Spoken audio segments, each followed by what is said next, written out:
Donc je pense que, à travers les éléments que nous avons traités dans ce premier chapitre, que nous avons examinés dans ce premier chapitre, donc nous avons répondu à la grande question, qu'est-ce que l'économie politique? Maintenant, nous allons essayer de répondre à une deuxième grande question, qui va être traitée dans le chapitre 2, quels sont les principaux courants de pensée économique? On sait très bien que la science économique présente par rapport à d'autres disciplines la particularité d'inclure sa propre histoire dans le champ de sa réflexion.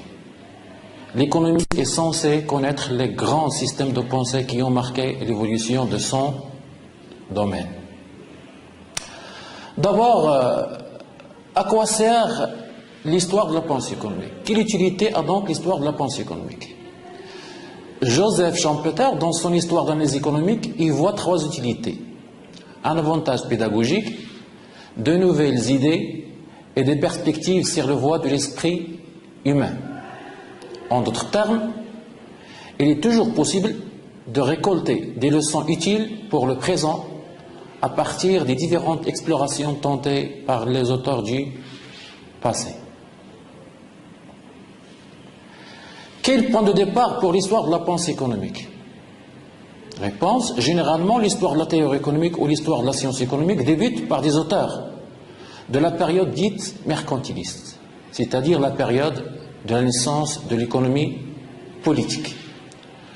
Longtemps intégrée à la philosophie ou à la sociologie et à l'éthique, l'économie politique a acquis son autonomie d'abord avec les mercantilistes, entre les 16e et 18e siècles, puis à partir de la moitié du 18e siècle, avec François Quesnay, l'auteur du tableau économique de 1758, et Adam Smith, dont le célèbre traité Recherche sur la nature et les causes de la richesse des nations, première étude sur ce thème lui a valu d'être considéré comme le père de la science économique moderne. La doctrine mercantiliste. La pensée mercantiliste a occupé une phase historique qui correspond aux 3 siècles, à peu près entre 1450 et 1750, qui sépare la société médiévale du capitalisme industriel. Contrairement aux auteurs du Moyen-Âge, qui traitent des questions économiques sous l'angle de la morale divine, la pensée mercantiliste est centrée sur les conditions d'enrichissement de la nation.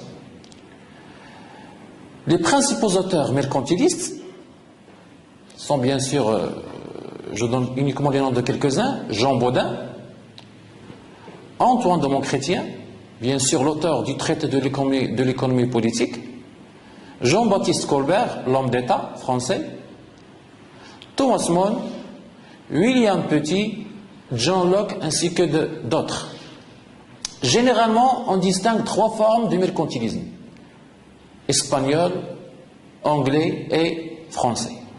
Le mercantilisme espagnol ou billioniste, c'est une forme du mercantilisme qui s'est développée en Espagne et au Portugal.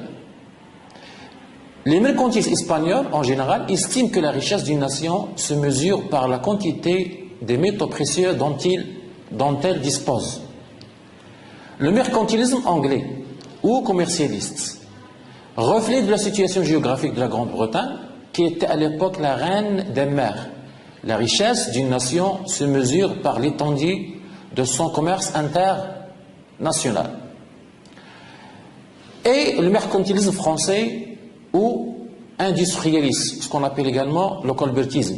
C'est un courant de pensée qui s'est développé en France au XVIIe siècle. En effet, la France, qui ne maîtrise pas le commerce maritime et n'ayant pas de colonies, préconisait le développement des manufactures. Cependant, à la différence de la doctrine mercantiliste, la pensée physiocrate s'est développée sur une courte période, entre à peu près les années 1750 et les années 1770, et uniquement en France. Donc l'émergence de la pensée libérale, la physiocratie et le circuit économique. François Quesnay, donc physiocrate français, est le vrai fondateur de la physiocratie et de l'école libérale en économie. La thèse qu'il soutient est plus précisément la problématique de la richesse. ont donné naissance à l'école physiocratique. La première question qui intéresse les Socrate, ça reste bien sûr la question de la richesse. La thèse principale de Quesnay, et contrairement aux mercantilistes, est que seule l'agriculture est productrice de richesses nouvelles, richesses qui sont ensuite réparties entre les différents groupes sociaux ou entre différentes classes sociales.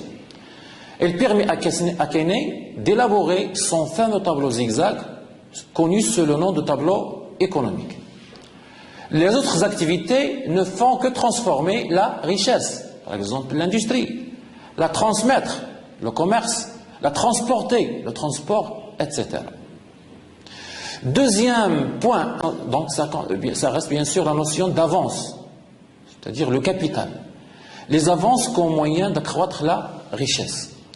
Pour les physiocrates, le seul moyen d'accroître la richesse consiste dans les avances. Ils distinguent trois types d'avances.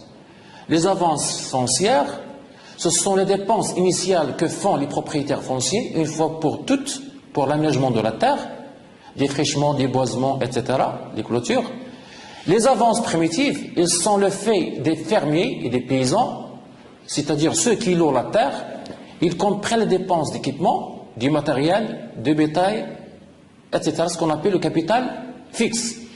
Et les avances annuelles, ce sont des dépenses courantes de main-d'œuvre, de subsistance pour le fermier, le personnel et les animaux, ainsi que les semences et les engrais. Ils sont à la charge du paysan, ce qu'on appelle bien sûr le capital circulant.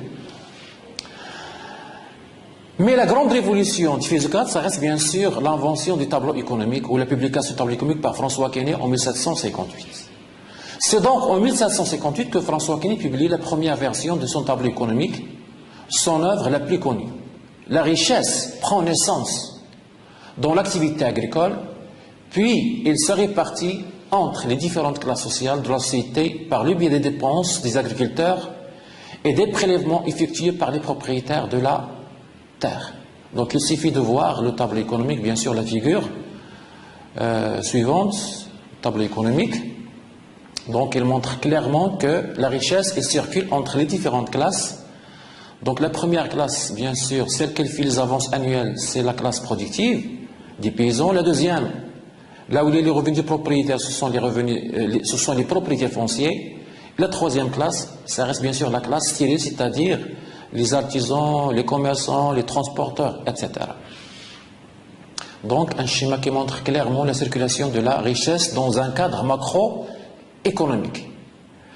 À travers ce tableau qui décrit le premier exemple du circuit macroéconomique, François Quesnay donne la première analyse de circulation des produits et des revenus à l'intérieur de l'économie.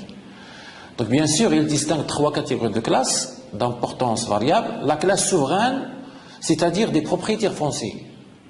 Donc ils ne participent pas directement à la production, ils ne créent pas la richesse, mais ils jouent un rôle fondamental en assurant les avances foncières. Les propriétaires fonciers vivent des rentes, ce que les physiocrates appellent le produit net, que leur versent les paysans. La deuxième classe, bien sûr productive, c'est la classe des paysans ou des fermiers. C'est elle qui crée la richesse en exploitant la terre. C'est elle qui dégage ce qu'on appelle le produit net. Et la troisième classe, la classe stérile, elle comprend toutes les personnes ayant une activité autre que l'agriculture. Il est qualifié de stérile, mais utile. Il n'est pas inutile, il est utile, car il ne participe pas, bien sûr. Donc il est stérile parce qu'il ne participe pas à la création de la richesse. Il ne fait que transformer les produits, transformer ou transmettre ou transporter les produits qui lui fournissent les agriculteurs.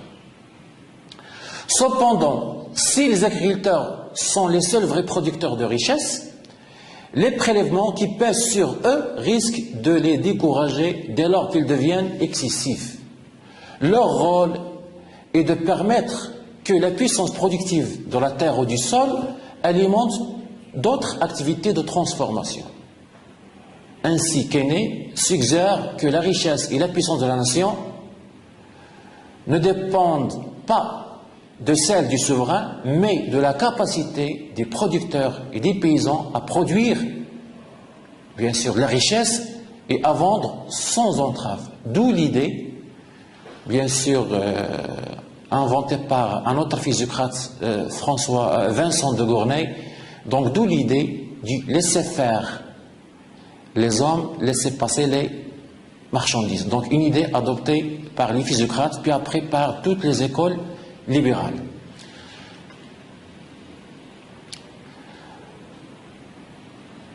Cependant, cette conception de la richesse, cette conception d'un circuit dynamique au service d'un royaume agricole, représente une sorte d'utopie dans la mesure où le retour à la terre ne garantit pas le développement du capitalisme.